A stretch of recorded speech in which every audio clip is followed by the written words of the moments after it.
사랑합니다.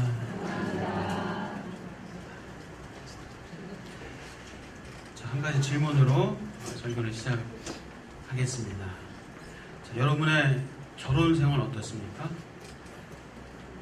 결혼 생활 어떠세요? 만족하십니까? 자, 몇 퍼센트 만족하십니까? 몇 퍼센트? 자, 그러면 결혼 아직 안 하신 분들, 결혼 안 하신 분들, 결혼에 대한 기대감이 어떠세요? 많으십니까? 별로 없으십니까? 그 미국의 버지니아 주립대학에서 미국 고등학생 대상으로 결혼에 대한 의식 조사를 했다고 합니다. 근데 고등학생의 3분의 1, 여학생은 3분의 1도 안 되고 남학생들은 3분의 1이 좀 넘은, 그러니까 평균 3분의 1만 결혼하겠다라고 그렇게 답변을 했대요. 나머지는 뭡니까? 그만큼 이 결혼에 대한 생각, 결혼에 대한 생각들이 기대와 기쁨, 어떤 그런 마음보다는 두려움, 부정적인 생각이 더 많지 않나. 그것을 반증하는 조사 같습니다. 저는 이제 겨우 결혼 20년 차 됐습니다. 결혼 30년 차, 40년 차 이상 되신 분들에게 결혼에 대해서 설교하는 것, 물론 인간적인 면에서는 죄송한 부분이 있습니다. 그러나 성경적인 결혼, 또 여러분들의 자녀, 또 여러분의 손주들을 위해서도 우리가 분명히 성경적인 결혼관을 알고 있어야 돼요. 또 우리 청년들, 아직 결혼하지 않은 그런 미혼자들, 성경에서 말하는 결혼에 대해서 우리가 분명하게 알고 있어야 합니다. 자, 결혼이란 무엇입니까? 결혼이란 무엇인가? 1번. 주관식으로 답변을 하시네요. 감사합니다. 객관식으로 한번 쉽게 도와드리겠습니다. 결혼이란 무엇인가? 1번. 배우자와 가족과 공동체를 위해서 나를 희생하기로 약속하는 것이다. 자, 2번. 나의 꿈과 자아 실현을 위한 디딤돌이다. 자, 2번까지만. 자, 1번입니까? 2번입니까? 네. 1번요? 2번요? 네. 자, 성경에서는 결혼이란 자아 성취, 희생, 요 사이에서 어느 한쪽만을 선택하는 것이 아니라 상호 희생, 부부의 상호 희생, 또 상호 성취의 길을 성경에서는 가르쳐주고 있습니다. 한쪽만의 희생, 한쪽만의 헌신이 아니라 양쪽의 헌신, 양쪽의 섬김, 그러면서 양쪽이 함께 인생을 아름답게 성취해 나가는 것을 성경에서 우리에게 말씀합니다. 분명한 것은, 중요한 것은 결혼은 그 사람 덕보기 위해서도 아니고, 그 사람 덕보기 위해서 하는 것도 아니고, 또 나이가 찼으니까 하는 것도 아니고, 부모 등 떠밀려서 해야 되는 것도 아니고, 결혼을 왜 해야 되는가? 제가 결혼 주례하기 전에 결혼 교육을 많이 시켜봤는데 이 얘기는 꼭 합니다. 왜 결혼하려고 하느냐? 왜 결혼하려고 하느냐? 질문하면은 행복하려고, 사랑하기 때문에. 속으로는, 말로는 안 하지만 속으로는 이 사람 덕 좀 보려고. 그러나 분명한 것은 결혼은요, 행복하기 위해서, 사랑하기 때문에, 물론 행복해야죠. 사랑 안 하는데 어떻게 결혼을 하겠어요? 사랑도 해야죠. 그러나 그것이 결혼의 목적, 이유가 아닙니다. 성경에서는 결혼을 왜 하는가? 결혼의 이유와 목적이 무엇인가? 결혼은 한 문장으로 표현하면 섬기기 위해서 하는 것이다. 섬기기 위해서 결혼하는 겁니다. 자, 오늘 30분 한 번의 설교로 결혼에 대해서 다 말할 수는 없습니다. 오늘은 제목 그대로 제목 그대로 우리 남편분들 잘 오셨습니다. 남편분들 잘 오셨습니다. 제목 그대로 아내를 사랑하라. 아내를 사랑하라. 이 중심을 가지고 함께 말씀을 나누려고 합니다. 자, 아내를 사랑하라. 첫 번째는 아내입니다. 아내. 옆집 여자가 아니라, 텔레비전에 나오는 그 예쁜 여자가 아니라, 아주 매력적인, 매혹적인 그 여자가 아니라, 누구요? 아내. 아내를 사랑합니다. 아내. 자, 오늘 본문, 이 율법, 구약의 율법에서도 남자는 아내가 아닌 유부녀와 동침하지 말라 하십니다. 그런 경우에는 둘 다 돌로 쳐 죽이라 말씀하세요. 남자가 자기 아내가 아닌 약혼한 처녀를 욕보이는 경우에 성읍 안에서 그 일이 있었으면은 둘 다 돌로 쳐 죽이라. 성읍 안에서 있기 때문에 여자가 신변 보호를 위해서 소리를 지르고 할 수 있는데 그것을 안 했다는 어떤 그런 이유겠죠. 그러나 성 밖에서 일어난 일이라면은 남자에게만 그 죄를 짓게 하고 남자를 죽이게 했습니다. 물론 유대인의 유전을 좀 더 자세히 보면은 성읍 안에서 그런 일이 있었다 할지라도 남자가 강제로 생명의 위협을 하면서 소리를 못 지르게 하면은 겁에 질려서 소리를 지를 수 없습니다. 그것을 감안하라라는 그런 유대인의 유전이 있습니다. 또 남자가 처녀를 욕보인 경우에는 그 여자를 아내로 삼아야 한다라고 율법에서는 말씀합니다. 물론 유대인의 유전에 의하면은 성경에는 나오지 않지만 처녀를 욕보인 남자와 그 여자의 부모가 결혼을 할지 안 할지를 선택을 하게 했습니다. 선택을 할 수 있었습니다. 왜요? 욕보인 남자가 서로 사랑해서 어떤 그렇게 어떤 감정을 가지고 했으면 혹 몰라도 욕보였는데 강제적으로 결혼한다는 것은 여자에게서는 큰 상처고 평생 힘든 결혼 생활이 되기 때문에 그 여자의 부모가 여자가 그래서 결혼을 선택할지 안 할지를 선택을 했습니다. 그러나 몸값 50세겔은 반드시 남자가 줘야 했습니다. 그리고 아버지의 아내를 범하지 말라라는 말씀도 있습니다. 자, 정리하면은 유부녀를 혹은 유부남인데 결혼하지 않은 처녀를 사랑이라는 미명으로 욕보이고 강간하면 그 남자는 죽어 마땅하다 라고 율법을 정리를 해볼 수가 있습니다. 자, 10계명 중에서 7번째 계명이 뭐죠? 7번째 계명이 간음하지 말라. 7개 간음하지 말라죠. 자, 간음은 사람이라는 인격체로 존중하지 않고 자신의 성적인 욕구와 탐욕을 채우기 위한 그런 것으로 그런 도구로만 보는 것이기 때문에 하나님께서 아주 싫어하시는 범죄 중에 하나죠. 사람은 하나님의 형상으로 창조한 그런 인격체입니다. 보배롭고 존귀한 존재예요. 어떤 사람도 나의 욕망과 나의 탐욕과 나의 죄악의 본성을 채우기 위해서 존재한 사람은 없습니다. 간음은 영혼을 망하게 한다. 성경은 말씀합니다. 여인과 간음하는 자는 무지한 자라. 이것을 행하는 자는 자기의 영혼을 망하게 한다. 잠언 6장 32절에서 말씀합니다. 자, 그래서 간음하지 않는 가장 좋은 방법이 뭐가 있을까요?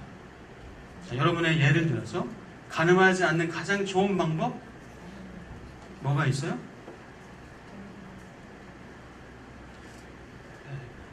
건강한 부부 생활을 유지하고 발전시켜 나가는 것이 간음하지 않는 가장 좋은 방법이라고 할 수 있어요. 건강한 부부 관계를 계속 갖고 유지하고 발전시켜 나가는 거예요. 성경에서는 우물물을 마시게 하라. 내 집 안에 있는 우물물을 마시라 말씀입니다. 이것은 부부의 어떤 관계, 부부의 성적인 관계, 육적인 관계를 얘기하는 거예요. 집 안에 있는 우물물을 마셔라. 집 안에 우물물이 마실 물이 없어요. 아무리 퍼도 마실 게 없어요. 그러면 집안의 우물물이 아니라 어디 가서 마셔요? 그러면 밖에 가서 마십니다. 성경에서는 아내를 내실의 포도나무다 그렇게 말씀합니다. 내실의 포도나무. 자, 내실의 가정의 포도나무. 주렁주렁 맛있게 영양가 있게 잘 익은 포도나무.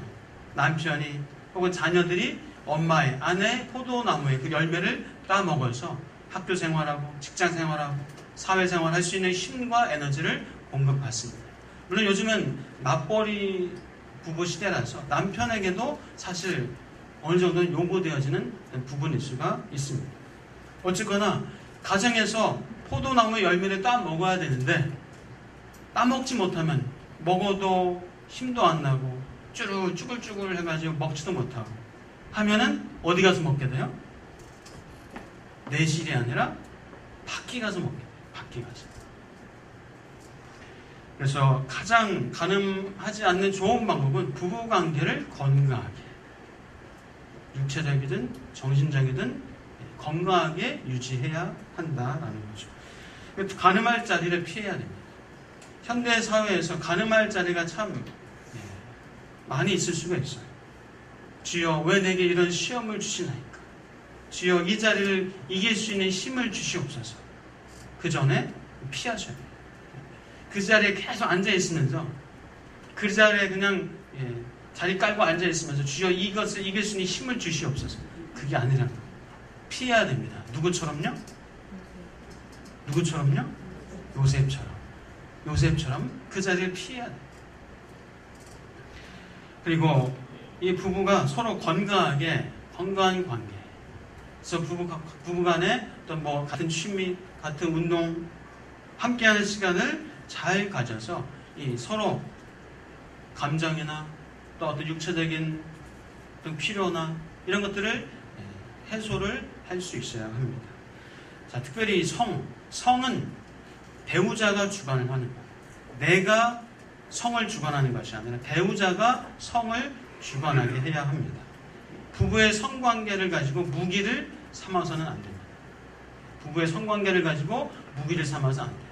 마음에 든다고, 마음에 안 든다고 그것을 가지고 어떤 무기로 삼아서는 안 된다는 거예요. 부부의 성관계는 아름다운, 하나님이 주신 아주 아름다운 선물입니다. 죄송합니다. 이제 80세 되시고 이상 되시는데 이런 얘기를 드려서 그런 여러분의 자녀들에게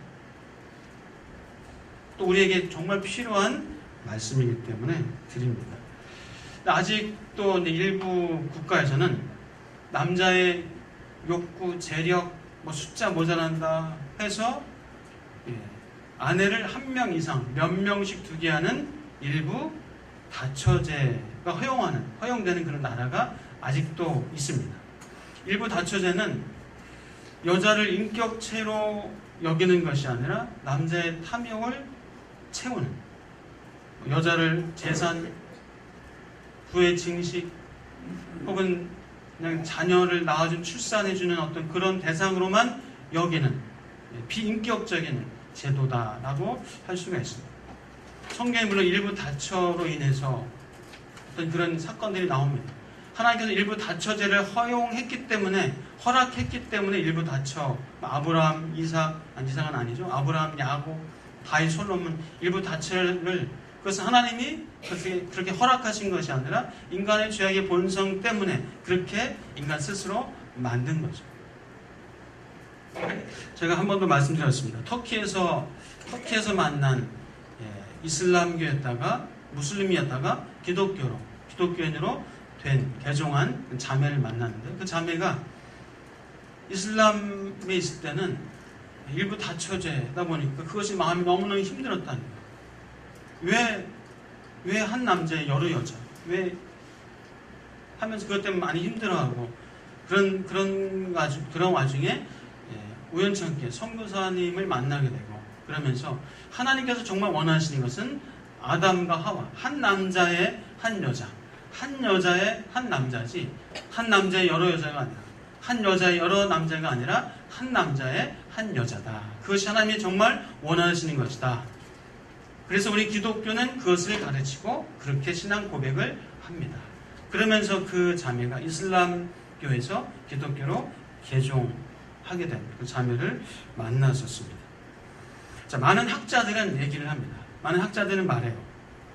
일부 일처제를 따르는 사람들보다 다른 관계, 예를 들어서 일부 다처제, 동거, 불륜, 동성애를 시도하는 사람들이 더 나은 삶을 살고 있다는 증거를 단 하나도 제시하지 못했다. 학자들은 그렇게 얘기합니다. 자, 일부 다처제를 할 수 없다면 딱 맞는 상대, 그래도 여러 여자를 여러 남자를 대해보고 상대해보고 딱 맞는 상대를 찾아야 하지 않는가? 여러분, 딱 맞는 상대를 어떻게 찾아야 합니까? 자, 딱 맞는 상대와 결혼할 수 있습니까? 자, 질문을 바꿔서 여러분은 딱 맞는 배우자와 살고 있습니까? 여러분의 배우자가 딱 맞습니까? 네,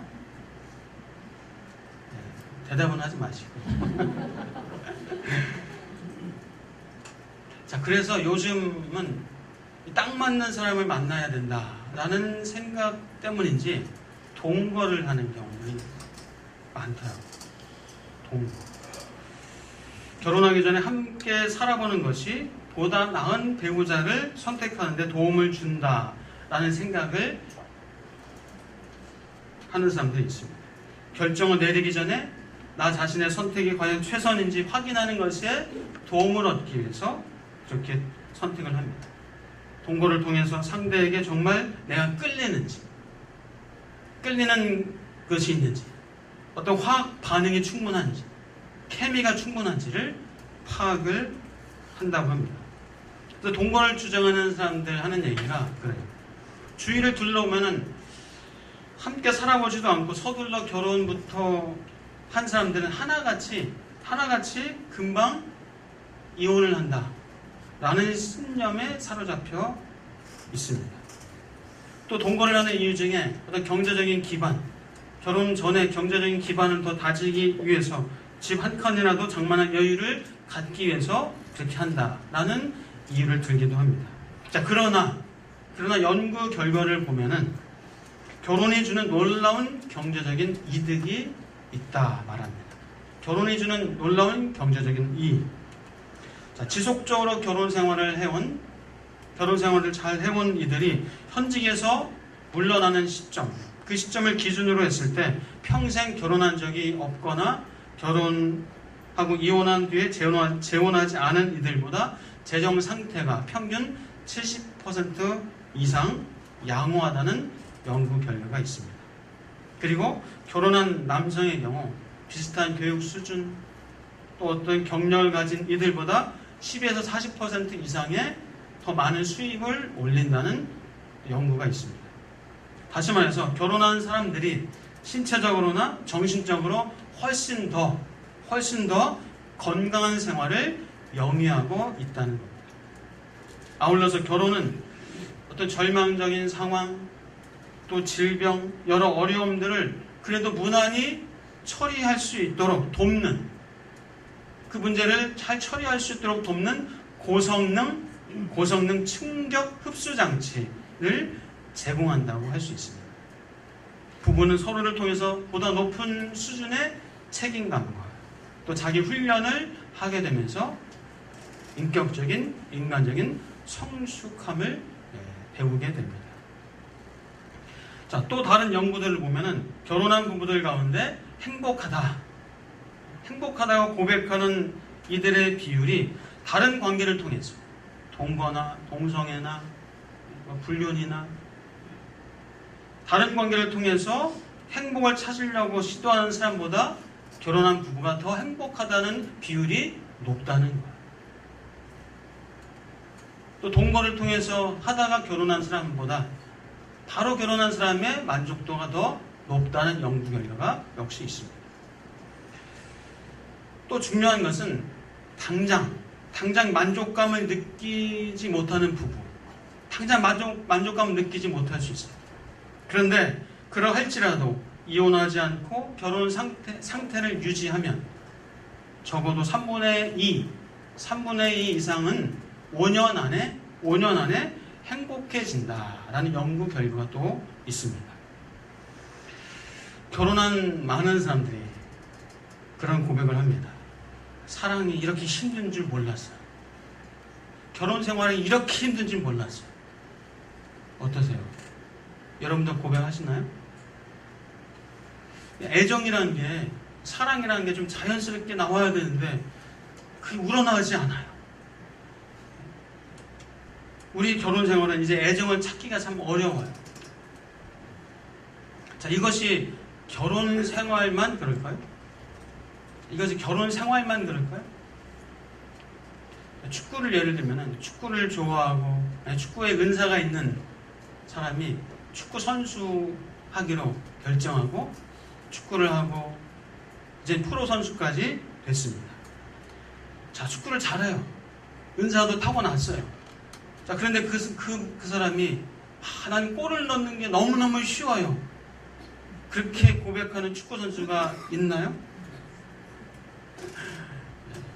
난 축구를 잘하고 프로 선수인데도 오히려 골을 넣는 것이 너무나 어렵다고 푸념하고 한탄할 것. 제가 운동으로 테니스를 치고 있는데요. 전 몰랐어요. 테니스 공 주먹만 하잖아요. 이 테니스 공을 상대방의 코트 안으로 집어넣는 것이 이렇게 힘든 것인지, 얼마나 어려운 것인지 몰랐습니다. 내가 테니스를 괜히 시작했나? 테니스와 이별할까? 테니스와 결별할까? 하는 생각도 자주 들어요. 자, 좋은 작품을 쓰고 싶은 시나리오 작가, 그럴듯한 인물, 줄거리를 구성하는 것이 이처럼 어려운 것인 줄 몰랐어요. 그런 고백을 다들 할 거예요. 은사가 있고 그 분야에서 타고난 사람이라 할지라도 끊임없는 훈련과 끊임없는 자기 노력을 통해서 무엇인가 성취하는 것이지 그냥 자동적으로 찾아오는 성공은 없습니다. 근데 하나님이 그래도 짝지어주신 짝인데, 하나님이 만나게 하신 짝인데 저절로 사랑하는 마음이 막 솟구쳐 올라야 되는 것이 아닌가요? 그러나 딱 맞는 짝은 애당초 없다. 딱 맞는 짝은요, 애당초 없습니다. 처녀 총각 중에서 난 딱 맞는 짝을 만나야지, 마음에 쏙 드는 짝을 만나야지 하면서 참 좋은 사람들을 그냥 흘려보낸 사람들이 있나요, 없나요? 주변에 수두룩합니다. 직업이 마음에 안 들고 안정적이지 않고 대기업이 아니고 연봉이 적고 키가 작아서 얼굴이 사각이라서 주걱턱이어서 목소리가 후져서 느낌이 안 와서 이것이 달라서 저것이 달라서. 자, 결혼 생활을 하면서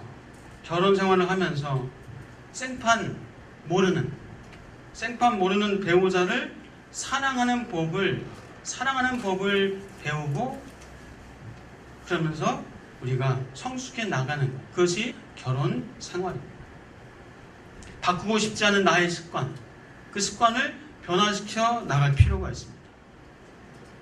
변하고 싶지 않은 내 모습을 또 그 사람을 위해서 변해야 될 필요가 분명히 있습니다. 자, 그렇게 힘겨운 여정, 어찌 보면 결혼 생활이 힘겨운 여정이라고 할 수가 있습니다. 힘겨운 여정을 따라가다가 마침내 건강, 또 다정하고 기쁨이 넘치는 그런 관계로 이루어 나가는 것이 결혼 생활, 부부관계다. 자, 이것은 내가 들어맞는 짝과 결혼해서 얻는 것이 아니라 많은 난관과 문제를 극복해 나가면서 얻게 되는 것이다 라고 말씀을 드리고 싶습니다. 자, 성경은 그래서요, 딱 맞는 짝을 만나 결혼하게 하는 것, 그것은 아니다 라고 말씀합니다. 왜요? 인간은 다 죄악의 본성이 있기 때문에, 연약함과 부족함이 있기 때문에 나와 딱 맞는 짝을 결코 만날 수는 없습니다. 그래서 만난 배우자와 그 어려움과 힘겨움을 함께 극복해 나가면서 그것을 이겨나가면서 성숙하게, 그래서 건강하게, 또 보람있게, 기쁘게, 즐거움을 찾아 나가는 그 여정이 기쁨의 여정이 되시기를 주의 이름으로 축복합니다. 자, 두 번째는 사랑하라입니다. 사랑하라. 누구를요? 아내를 사랑하라. 사랑하라. 이제 콩깍지가 벗겨져서요, 사랑이 더 이상은 안 돼요. 그러나 진짜 사랑은, 진정한 사랑은 그때부터 시작됩니다. 사랑은 하겠다라는 결단을 하는 거예요. 행동이 감정을 부른다라고 결혼 전문가들은 말합니다. 물론 감정이 있으면 행동도 따릅니다. 그러나 결혼 생활은 그렇잖아요. 행동이 감정을 부른다 얘기합니다. 아내를 위해서 막 청소, 요즘은 이게 남편 일입니다. 청소하고 설거지하고 때로는 뭐 요리하고, 물론 감정이 있어서 해줘야지라는 감정이 북받쳐 올라서 하는 경우도 있지만 어때요? 그냥 하는 거예요. 해야 되는 거예요. 하면서, 청소하면서, 설거지하면서, 요리도 하면서, 아내가 참 힘들구나, 이거 하면서 얼마나 힘들까 하면서 감정이 따라오는 거예요. 감정이 있어야만 행동하는 것이 아니라 행동할 때, 행동하면서 감정이 따라오게 되는 거예요. 전문가들은, 결혼 전문가들은 그렇게 얘기를 합니다. 자, 부부는 딱 맞지 않습니다. 부부는 딱 맞지 않아요. 다릅니다. 여러분, 부부의 다름을 누릴 수 있어야 합니다. 참 쉽지 않은 거지만 누릴 수 있어야 돼요. 사랑의 방식, 삶의 방식, 언어 습관, 생활 습관이 다 달라요. 달라도 참 많이 달라요. 화성과 금성의 거리처럼 그만큼 달라요.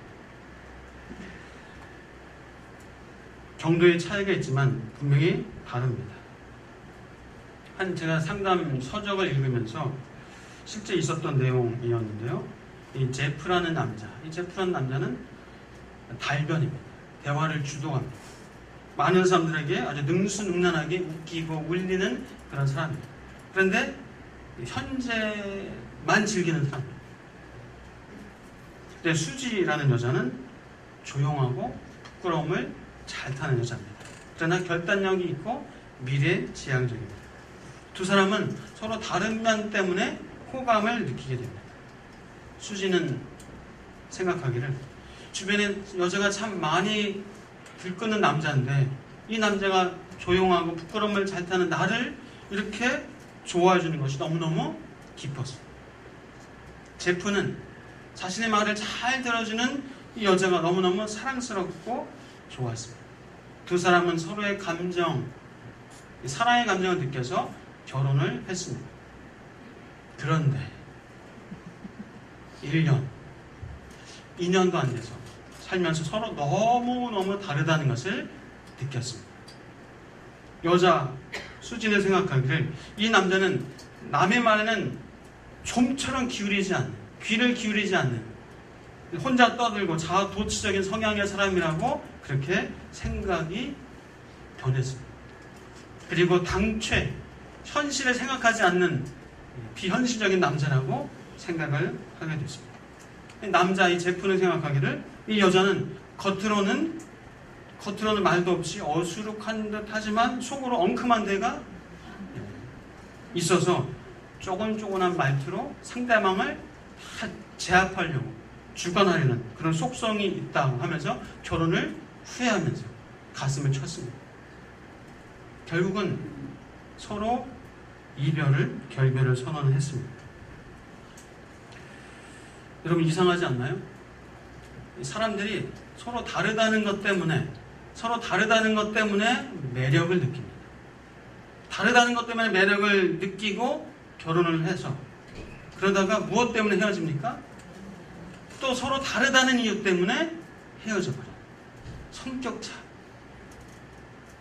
다르다는 이유 때문에 매력을 느꼈다가 다르다는 이유 때문에 헤어진 너무나 아이러니한 일이 벌어집니다. 캐리 체프만이라는 사람은 사랑에도 언어가 있다라고 얘기를 했습니다. 그러면서 사랑에 여러 가지 언어가 있는 5가지 언어가 있다라고 그렇게 얘기를 했습니다. 이 캐리 체프만은 40년 동안 가족 상담, 결혼 상담을 해왔고 사람들이 이 사랑을 표현하는 전달 방식이 몇 가지가 있는데 5가지로 정리할 수 있다라고 얘기를 했습니다. 이 사랑의 5가지 언어. 책 읽으신 분들 많으실 거예요. 인정하는 말, 함께하는 시간, 선물, 봉사, 스킨십. 사람들이 이 5가지 크게 이 5가지 사랑의 언어를 가지고 있다는 거예요. 그 어떤 언어가 제일 주 언어고 그 다음 보조 언어고 또 그렇게 좀 더 세부적으로 나눠질 수가 있습니다. 자, 이분이 하는 말이 여러분 한국 사람이 중국말을 잘 몰라요.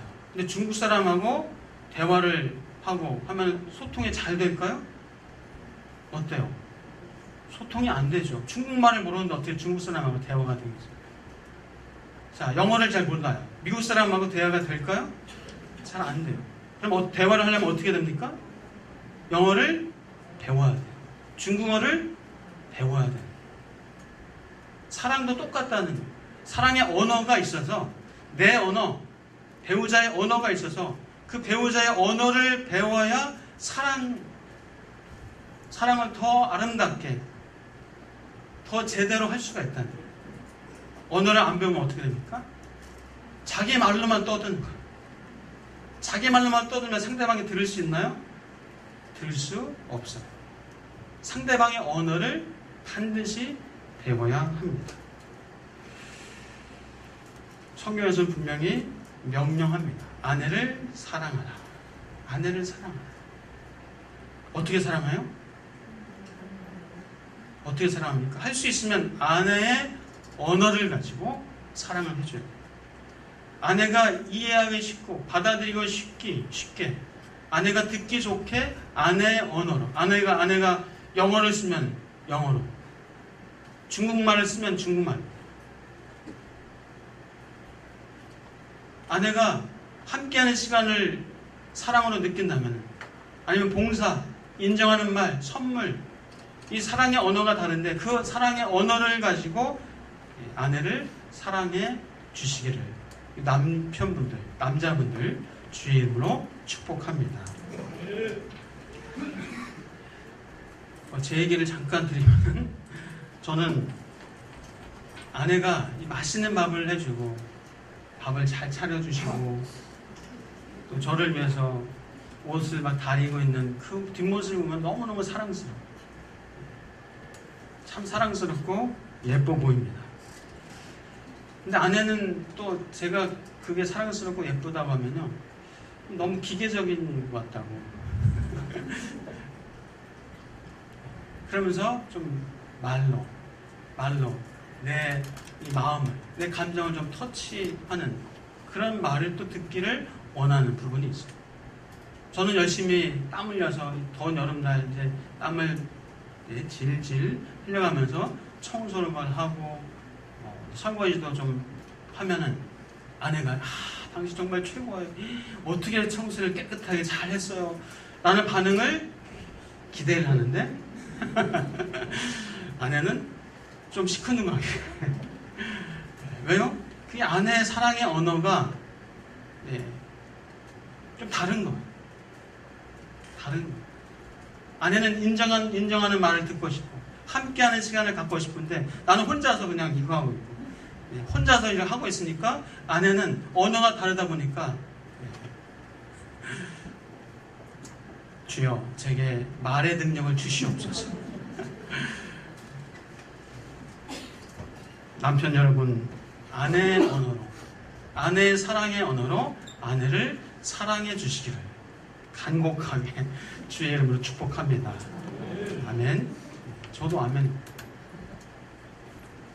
자, 우리 아내 여러분, 아내분들, 남편이 자기 언어를 가지고 사랑을 막 말하고 표현해도 이것이 남편의 사랑의 언어구나 좀 이해해 주시고 할 수 있으면 좀 받아주시기를 아내분들에게도 간곡히 부탁을 드립니다. 서로 맞춰가야 되는, 서로 언어를 배워가야 됩니다. 자, 성경은 남편에게 말씀합니다. 남편들아, 아내를 사랑하며 괴롭게 하지 말라. 남편들아, 아내 사랑하기를 그리스도께서 교회를 사랑하시고 그 교회를 위하여 자신을 주심같이 하라. 예수님께서 자신을 생명을 주심같이 남편분을, 아내를 그렇게 사랑하시기를 주의 이름으로 축복합니다. 이와 같이 남편들도 자기 아내 사랑하기를 자기 자신과 같이 할지니 자기 아내를 사랑하는 자는 자기를 사랑하는 것이다. 자기 아내를 사랑하는 것이, 그것이 결국 나를 사랑하는 것이다 말씀합니다. 남편들아, 이와 같이 지식을 따라 너희 아내와 동거하고 그를 더 연약한 그릇이요 또 생명의 은혜를 함께 이어받을 자로 알아 귀히 여기라. 이는 너희 기도가 막히지 아니하게 하려 함이라. 아내를 사랑하지 않으면요, 뭐가 막힌다고요? 이 기도가 아니라 기도가 막혀버려요. 하나님과의 관계가 막힌다는 거예요. 아내를 사랑하지 않으면, 다시 말해서 내 삶이 막혀진다는 거예요. 하나님과의 관계가 막히면 내 삶이 다 막혀지는 거죠. 아내를 사랑할 때 남편들의 삶이 살아나고 일어나고 세워지는 역사가 있을 줄 믿습니다. 우리 광육교회 성도님들, 남편분들, 아내를 이웃 여자가 아니라, 텔레비전에 나오는 그 여자가 아니라 아내를 어떻게 해요? 아내의 언어로 사랑해 주시기를 주의 이름으로 축복합니다. 기도하겠습니다. 하나님 감사합니다. 아내를 사랑함으로 하나님과의 관계가, 그 기도가 막히지 않게 하시고, 그래서 아내를 사랑하는 것이 결국 내게 얼마나 큰 복인가를 우리 남편들은, 남자들은 알게 하시고 깨닫게 하시고, 그렇게 아내를 사랑하며 살아갈 수 있는 능력자들 되게 하옵소서. 예수 그리스도의 이름으로 기도하옵나이다.